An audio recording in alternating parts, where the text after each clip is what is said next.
Well, hello, I'm Chris, and this is my home address numbers installation video.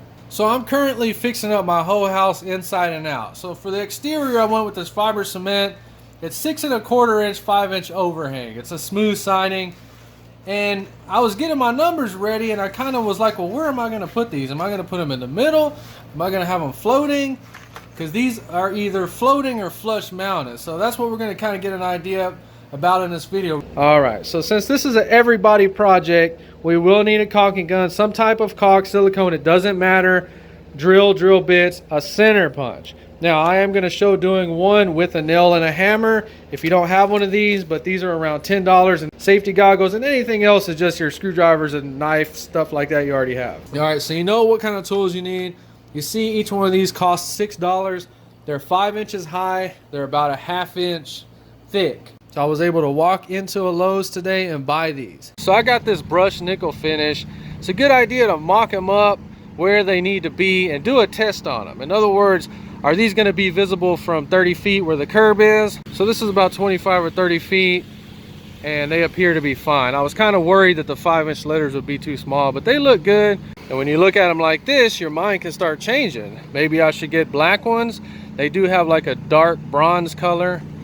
To me, these look good, and I'm gonna go with them. I like them. Okay, so at first glance, they're fine, nice quality, I'm happy with them. But we need to figure out how these things go on there. All right, so these are what you're gonna install them with. So that screws in like that. So you're gonna drill a smaller diameter to mount them with the floating look. We're gonna do that first, and then you're just gonna drill the hole bigger for the flush look. It almost seems like you may wanna cut these down. So we need to find out, are we going to mount these flush or are we going to mount these floating? If you're buying stuff like this, you need to make sure it has a template like this. This is a template, so you drill your holes in the right place. It would be nearly impossible to figure out how to drill these holes just by eyeballing them. So we see distinctions, 5-inch, Hillman makes these. See what it comes with. Any special instructions, mainly if you have a 1, it's going to have some kind of dotted lines. Just check that out. Other than that, I pretty much understand everything at first glance. We need to go ahead and remove our template. So what I came up with for my house is I'm pretty sure I'm going to go with the floating right in here in this area. So this has a 5-inch overhang, so these just barely fit in there. Okay, so these come with a real nice quality template that you can reuse. We need to get them just stacked perfectly next to each other, and we're going to connect them with painter's tape. So on lap siding, you can actually go under it if there's not a nail there. So I'm just going to put a mark right here so I know how far to put them under there. So I'm going to go 1 1/8 inch. So now with our template in place, we take our center punch. Now the center punch is used to mark the place for your pilot holes. We are going to do one with the nail in case you don't have one of these. So you take your center punch. It's got a bullseye in there. We're going to set it right on the bullseye and we're going to punch it.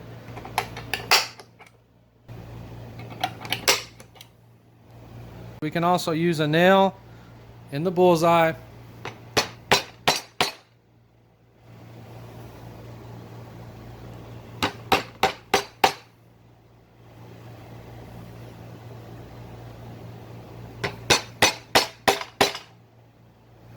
Okay, so this is why I make videos, because on the number 2 you can see it put our holes way down here. If we drill them out big enough, it will not be a problem, but that could be an issue for some people. Okay, so on these little studs, we just need that first part to go in there to mount them floating style. So let's go ahead and do that.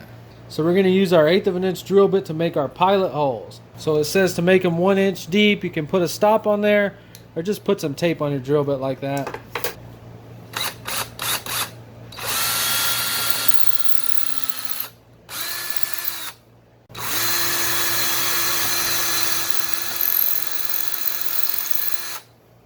So those are our pilot holes to get started. Now we drill our official holes. Now it says to use a 1/4 inch because you're going to install these with some caulking.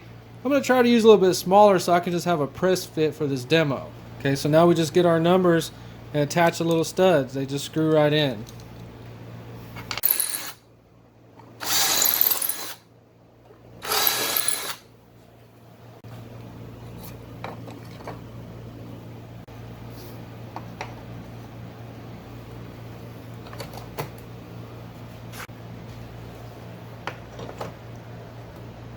Okay, so we're not going to mount these in there. The only thing you do is drill those out to a 1/4 inch. You're going to install them with some caulking, put some tape just to hold them down. That way, if you ever have to remove them, you can pull them out. So like I said, this is just a test to see how these would look on my house. And I am so pleased for $20. And this whole video filming everything is taking like 45 minutes. Okay, so this is a DIY project I recommend for anybody. This is beautiful. I'm so excited on how this came out. So for $20, this looks more like a $100 upgrade. So thank you, Hillman, for making these numbers affordable. And thank you, Lowe's, for having these when I went in there. Well, that's it for the video. If you enjoyed, please like and subscribe. And thanks for watching.